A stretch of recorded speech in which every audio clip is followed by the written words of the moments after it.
사도신경으로 신앙 고백하겠습니다.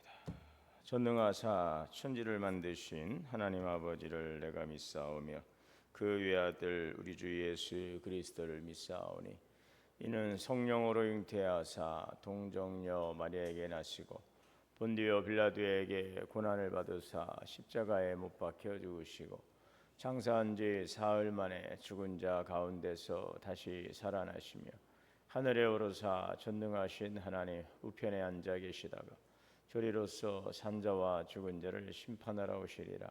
성령을 믿사오며 거룩한 공회와 성도가 서로 교통하는 것과 죄를 사하여 주시는 것과 몸이 다시 사는 것과 영원히 사는 것을 믿사옵나이다. 아멘. 찬송가 260장 찬송하시겠습니다.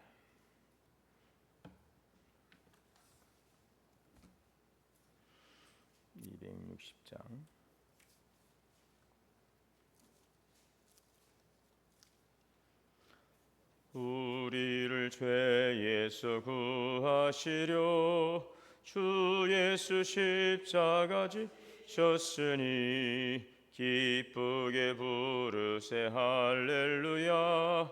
나 구원 얻었네. 찬송하세 찬송하세 주님 나를 구하셨네. 찬송하세 찬송하세 주가 구원하셨네. 우리를 주께서 구했으니 이전에 행하던 악한 일과 추하고 더러운 모든 죄를 온전히 버렸네. 찬송하세 찬송하세 주님 나를 구하셨네. 찬송하세 찬송하세 주가 구원하셨네. 나 지금 죄에서 사함받아 거룩한 백성이 되었으니 이 육신 장막을 벗을 때도 겁날 것 없겠네. 찬송하세 찬송하세 주님 나를 구하셨네. 찬송하세 찬송하세 주가 구원하셨네. 우리가 이 세상 떠날 때에 예수의 손목을 굳게 잡고 영원히 즐거운 천국에서 주 함께 살겠네. 찬송하세 찬송하세 주님 나를 구하셨네. 찬송하세 찬송하세 주가 구원하셨네. 기도하겠습니다. 사랑과 은혜가 풍성하신 하나님, 은혜와 사랑을 감사합니다. 오늘도 우리에게 생명을 주셔서 하나님 호흡하며 살아가게 하시고 우리를 주에서 구원하신 하나님의 은혜와 사랑을 감사하고 찬양하며 살게 하시니 감사합니다. 항상 주시는 은혜를 우리가 잊고 살아갈 때가 많습니다. 날마다 하나님의 주신 은혜 가운데 살아감을 깨닫고 늘 감사하고 찬송하는 삶을 살게 하옵소서. 우리를 죄 가운데 구원하사 거룩한 의의 자녀로 주님께서 의롭다 여기시고 인정하여 주셨사오니 또 주님 안에서 우리의 합당한 믿음의 삶을 통하여 또 인정받을 수 있는 의인의 삶을 살아가게 하옵소서. 성령의 이끄심을 따라 살아감으로 사랑과 희락과 화평과 오래 참음과 자비와 양선과 충성과 은혜와 절제 열매를 맺으며 성령의 사람으로 주님께만 영광 돌리게 하여 주옵소서. 최근에 수도권의 호우가 집중이 되면서 침수 피해가 발생하고 여러 또 안전 또의 위협을 받고 있습니다. 이번 피로 인하여서 하나님 큰 어려움 또 당하지 않도록 주님께서 지켜주시고 또 안전과 안위를 지켜주시기를 원합니다.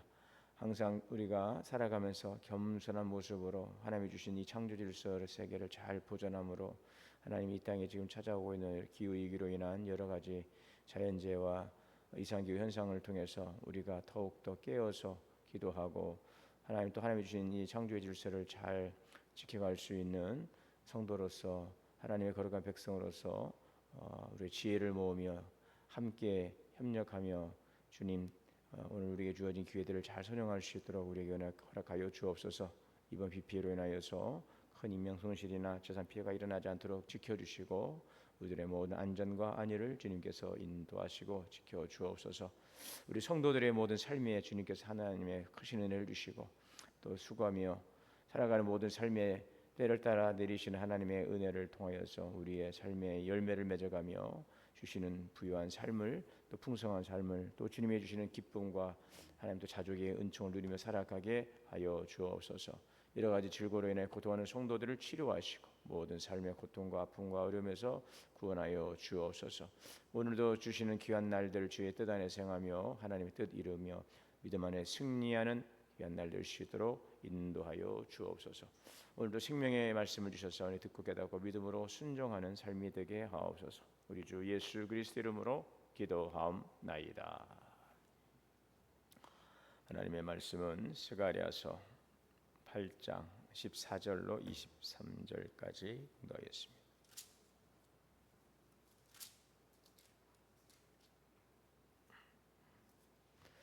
만군의 여호와가 이같이 말하노라. 너희 조상들이 나를 경노하게 하였을 때에 내가 그들에게 재앙을 내리기로 뜻하고 뉘우치지 아니하였으나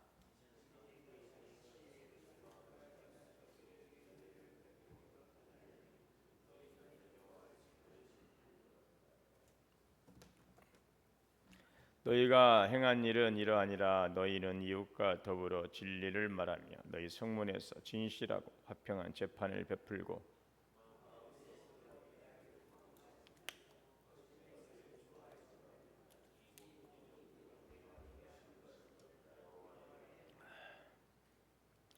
만군의 여호와의 말씀이 내게 임하여 이르시되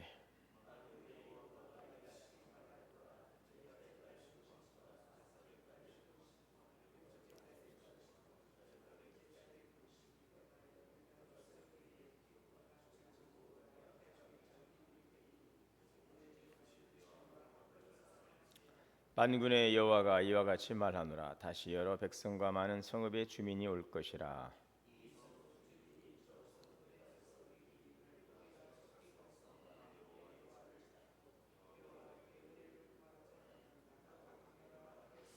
많은 백성과 강대한 나라들이 예루살렘으로 와서 만군의 여호와를 찾고 여호와께 은혜를 구하리라.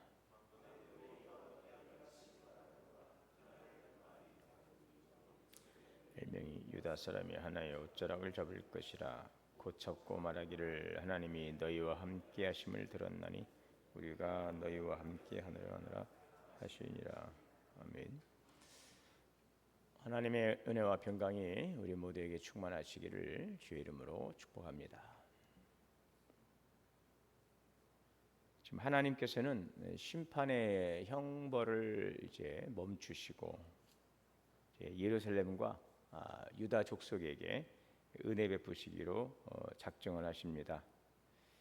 15절에 이제 내가 유다 족속에 은혜 베풀기로 뜻하였으니 너희는 두려워 말라. 자, 그리고 이 사실을 알리시면서 그 심판의 이유는 무엇이었습니까? 그 재앙의 이유는 스가랴 7장 12절 우리가 어제 살펴봤던 말씀의 내용이었어요. 그들이 그 마음을 금강석 같게 해서 율법과 만군의 여호와 하나님의 그 선지자들을 통하여 하신 말씀들을 그들이 듣지 않고 그러므로 하나님의 진노가 그들에게 임하였다라고 말씀을 하셨습니다. 나를 경노케 했으므로 내가 재앙을 내리기로 뜻하고 내가 너희에게 심판의 형벌을 내렸노라 이렇게 말씀하셨는데 이제는 하나님께서 그렇게 과거 조상들의 불순종 그들의 완악함 때문에 내리신 징계를 그 징계 재앙의 그 분명한 이유를 이제 말씀을 하셨고요. 자, 그래서 그 재앙의 그 목적 그 이유는 원인은 그들의 불순종, 완악함 때문이었어요. 결국 그것으로 인해서 하나님의 징계. 그러면 결국 그 징계는 하나님의 공의의 실행이다라고 볼 수가 있습니다. 하나님의 공의로우심을 보여주신 것이다라는 것을 봅니다. 자, 그런데 하나님께서는 이제 심판의 형벌을 끝내고 예루살렘과 유다 족속들에게 이제 은혜를 베푸시기로 작정하셨다. 그러니 두려워 말라. 자, 왜 그러셨는가? 왜 그러셨는가? 여기에 대한 그 설명은 스가랴 8장 오늘 우리가 2절에서 15절 말씀 이제 그 내용에 담겨 있습니다. 그 이유는 뭡니까? 하나님의 그 이스라엘을 향한 그 사랑, 내가 시온을 질투하고 내가 사랑하고 예루살렘에 복을 주겠다. 하나님의 그 이스라엘에 대한 그 징계, 그 심판은 하나님의 공의의 실행이었지만 이제 이 심판을 끝내시고 그들 회복하신다. 이것은 내가 이스라엘을 질투하도록 사랑하고 내가 그들에게 그러므로 예루살렘에 복을 주겠다라는 선언입니다. 이 하나님의 그 은혜 베푸심, 바로 이것은 하나님의 그 주권적인 사랑 그리고 하나님의 그 일방적인 은혜라는 것을 보여줍니다. 그 하나님 그 징계에 대한 그 이유를 말씀하시지만 그 이제 회복하시고 복을 주시겠다라고 한 구체적인 설명들은 일어나지 않아요. 그런데 주체가 누구냐? 바로 하나님께서 내가 이스라엘을 질투하며 사랑한즉 내가 예루살렘에 복을 주겠다. 하나님의 그 은혜가 무엇입니까? 하나님의 그 주권적인 사랑, 일방적 은혜라는 것입니다. 인간은 여전히 완전한 회개나 의로움에 도달하지 못했어요. 그들이 너희들이 이렇게 했기 때문에 이렇게 하겠다가 아니에요. 너희들이 이렇게 했기 때문에 내가 이렇게 행하였다, 그 징계하였다, 하나님의 공의로 너희들을 심판했다. 그러나 이러 했으므로 내가 다시 너희를 사랑하겠다라는 말씀이 아니고 이미 그 전에 하나님께서는 일방적으로 주권적으로 전격적으로 그들에게 이제 복을 주시겠다라는 것을 볼 수가 있습니다. 다시 말씀드리면 그 인간의 그 죄, 그 또 이것이 완전한 회개, 또 인간의 의로움, 이것이 하나님의 그 기준에 도달하지는 않은 상황입니다. 그래서 아직 인간의 그 완전한 회개나 또 그들의 하나님의 그 공의로우심에 그들이 도달한 것은 아니죠. 그러나 하나님께서는 이제 스스로 당신 스스로가 그 마음을 돌이키셔서 그들에게 복을 주신다는 것이죠. 왜 그렇습니까? 왜 징계하실 때는 그러시고 갑자기 또 우리가 크게 달라진 거 없는데 왜 또 이렇게 복을 주시죠? 징계는 하나님의 공의로우심이었다는 것을 분명히 이해를 해야 되겠죠. 징계는 하나님의 공의로우심, 그들이 완악한 마음을 하나님의 말씀을 떠났었던 것들, 불법을 행하고 우상을 숭배하고 불순종했던 그들은 죄에 대한 분명한 하나님의 공의의 심판이지만 그럼에도 불구하고 하나님께서 돌이키신다는 것은 그것은 우리의 의나 자격이 아닌 하나님의 일방적인 주권과 은혜이며 사랑이다라는 것, 여기에 이제 중요한 부분이 담겨져 있습니다. 출애굽기 33장 19절에 그랬어요. 하나님께서 내가 긍휼히 여길 자를 긍휼히 여기리라. 내가 긍휼히 여길 자를 긍휼히 여기리라. 불쌍히 여길 자를 내가 불쌍히 여기리라. 왜요? 그래, 하나님의 그것이 주권이라는 것이죠. 왜 하나님께서는 나와 같은 죄인을 구원하셨습니까? 여러분, 세상에는 다 모두가 죄인이죠. 모두가 죄인이에요. 그런 가운데서도 우리를 먼저 택하셔서 부르셨어요. 어둠에서 불러내셨어요. 왜 나입니까? 왜 나도 똑같은 동일한 죄인인데 나를 구원해 주셨습니까? 그러나 그것이 하나님의 그 선택이죠. 하나님의 주권, 그 사랑이 그 사람보다 내가 더 하나님의 의의 기준에 도달했거나 내가 정말 죄인으로서 그 완전한 철저한 회개 속에서 하나님의 의를 이루고 그 기준에 합당했기 때문이 아니라 하나님께서 그냥 나를 택하신 거예요. 많은 사람들 중에서. 이것은 하나님의 일방적 선택과 은혜인 것이죠. 그것이 바로 하나님의 성품과 하나님의 주권이다라는 것입니다. 자, 이것은 그러므로 우리에게 주신 은혜는 무엇입니까? 은혜는 오늘 우리가 받은 은혜는 받을 자격이 있어서 주어진 은혜가 아니라 받을 자격이 없음에도 베풀으신 하나님의 은혜죠. 그 무엇으로 설명할 수가 없어요. 이 사람이나 나나 거의 거기서 거기에 50보 100보인데 그 나는 선택을 받았단 말이죠. 그것을 우리가 좀 설명하기가 어려워요. 오늘 우리가 이곳에 있는 것은 바로 그냥 하나님의 은혜로 주어진 은혜의 선물이다라는 것입니다. 이스라엘이 변했기 때문에가 아니라 하나님께서 은혜 베푸시기로 그냥 작정하신 것입니다. 그래서 에베소서 2장 8절에서 9절 말씀이죠. 너희가 그 은혜를 인하여 믿음으로 말미암아 구원을 받았으니 이것이 너희에게서 난 것이 아니요 하나님의 선물이라. 행위에서 난 것이 아니니 이는 누구든지 자랑치 못하게 하려 하심이라. 자, 그러므로 그 놀라운 하나님의 은혜를 받은 자에게 있어서 우리가 주님께 드릴 수 있는 것은 그냥 감사죠. 그것은 정말 하나님에 대한 그 선택에 대한 감사, 그 은혜에 대한 감사 외에는 무엇으로 하나님께 우리가 드러낼 수가 없어요. 자, 그러므로 그 하나님의 그 공의는 죄를 심판을 하셨습니다. 그러나 하나님의 그 은혜, 그 사랑은 죄인을 살리시는 것이죠.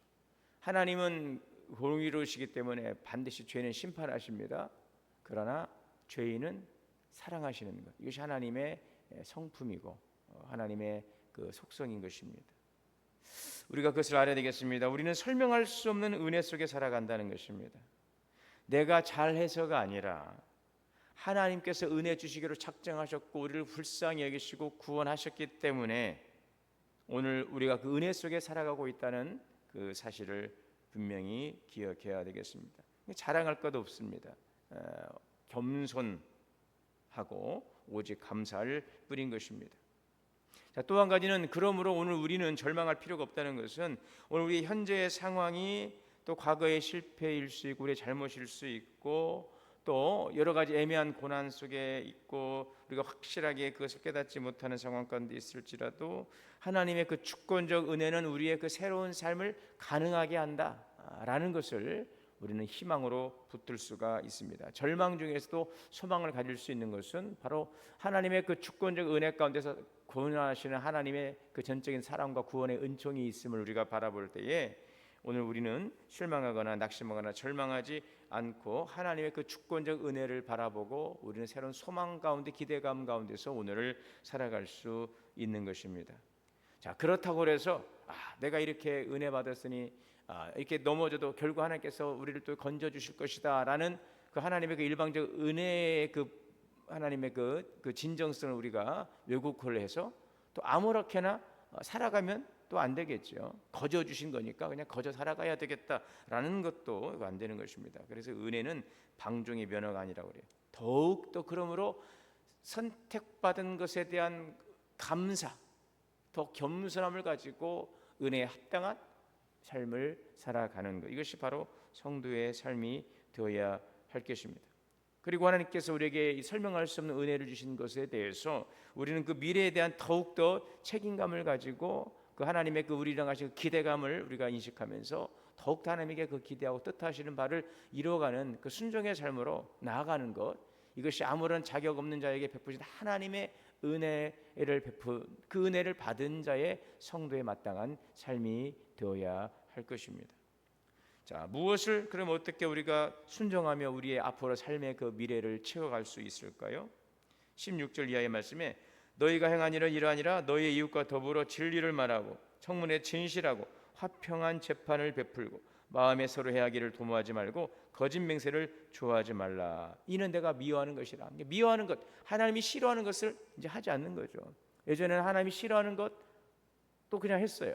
그냥 내가 원하는 것이면 하나님이 싫어하시든 또 미워하시든 그건 뭐 상관없어요. 내가 그냥 주인 노릇하면서 내가 선택하고 결정하고 행했다면 이것이 바로 예수 그리스도 안에서 구원받기 전의 삶이라면 이제는 내가 좋아하는 것, 내가 원하는 것이 아니라 주님께서 원하시고 기뻐하는 것들, 하나님이 싫어하는 것들은 단호하게 거절하고 하나님께서 기뻐하실 일들을 찾아가는 것, 이것이 바로 성숙한 성도의 삶이 될 것입니다.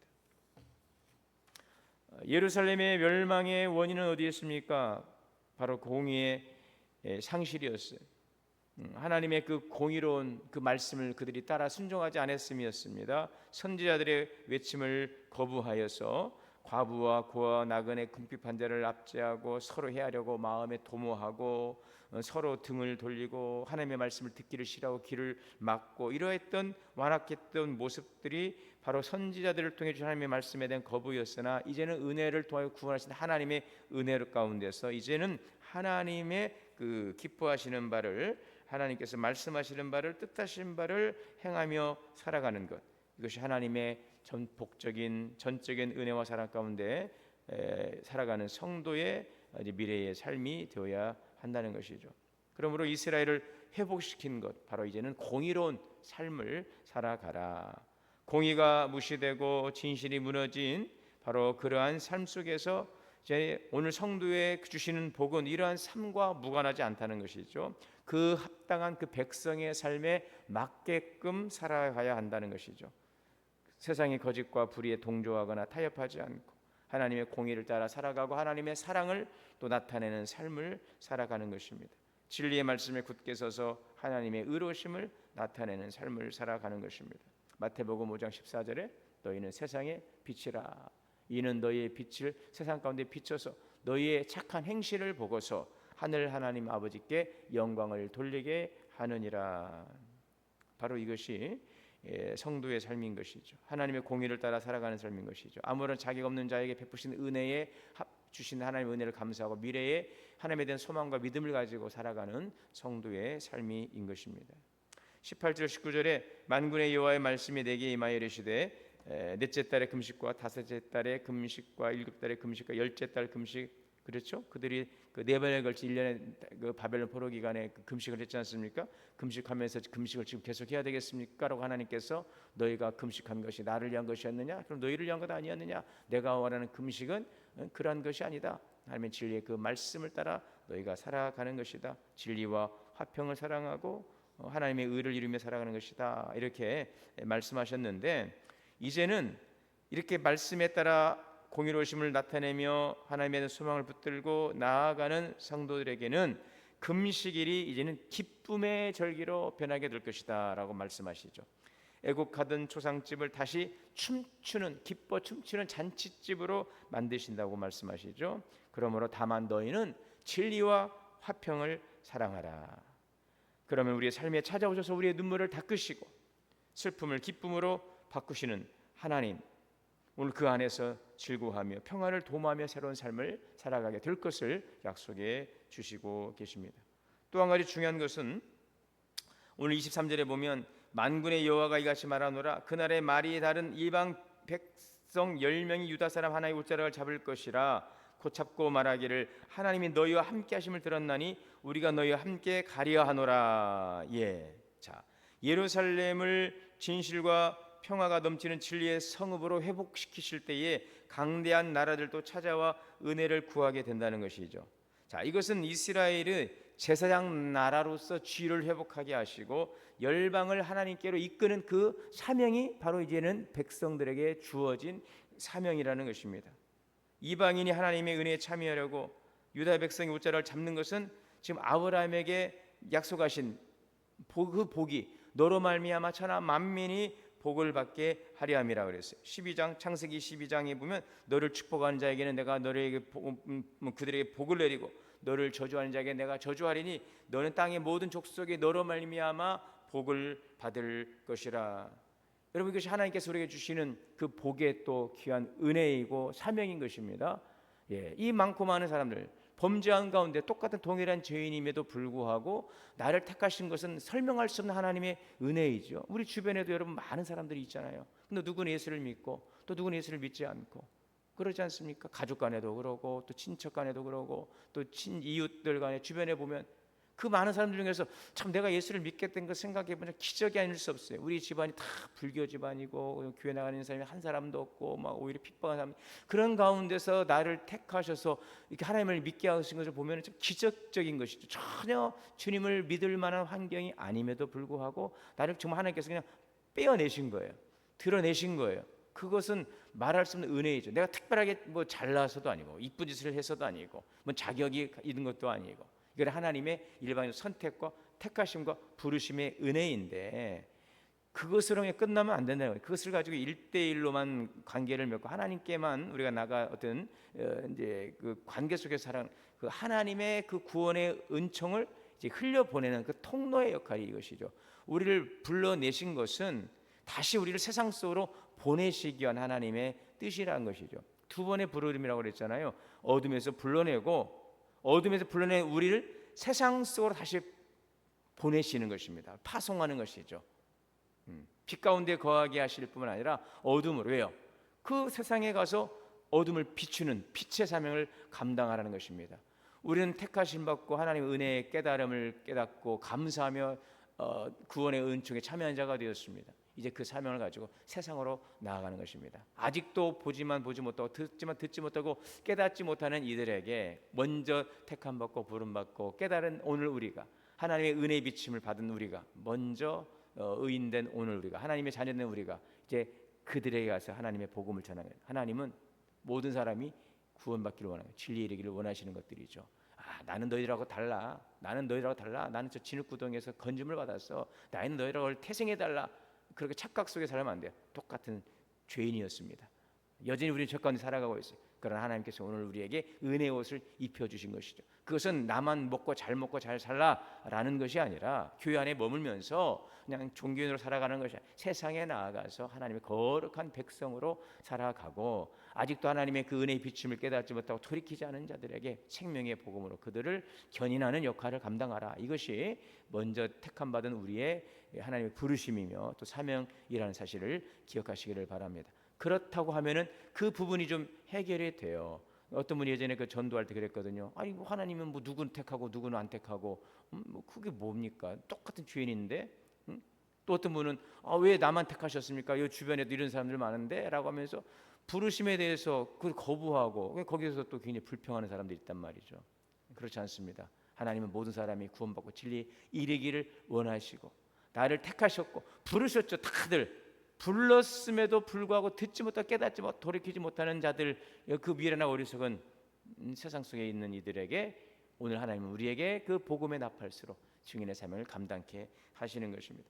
하나님께서 주시는 복이 나와 우리의 공동체를 통해 흘러가도록 우리를 먼저 부르신 그 부름에 합당한 삶을 살아가고 작정하신 복을 누리고 그 복이 흘러가는 복의 통로가 되도록 증인의 사명을 감당하고 생명을 살리는 거룩한 일들 속에 하나님의 그 부름 앞에 헌신하는 그런 성도들이 될 수 있기를 주의 이름으로 축원합니다. 사랑과 은혜의 주님 감사합니다. 오늘도 우리를 어둠 가운데 불러내신 하나님의 그 주권적 은혜와 선택과 사랑에 감사를 드립니다. 이제 그 은혜 가운데 있음을 우리가 항상 자고하지 않고 겸손하며 하나님의 사랑 안에 있음을 늘 기억하고, 하나님 또 이렇게 먼저 된 자로서 또 복음의 증인의 사명을 가지고 세상 속에 나가서 열방을 주님 앞에 예배하는 거룩한 부름 앞에 쓰임받는 주의 성도의 삶을 살아가는 우리 성도와 우리 동원교회 성도들 되게 하여 주옵소서. 우리 주 예수님의 이름으로 기도하옵나이다. 하늘에 계신 우리 아버지여, 이름이 거룩히 여김을 받으시오며 나라가 임하시오며 뜻이 하늘에서 이루어진 것 같이 땅에서도 이루어지.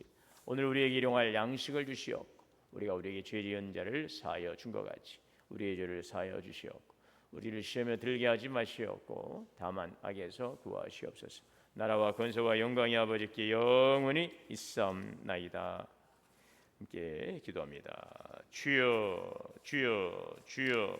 자비로 시원하시옵소서.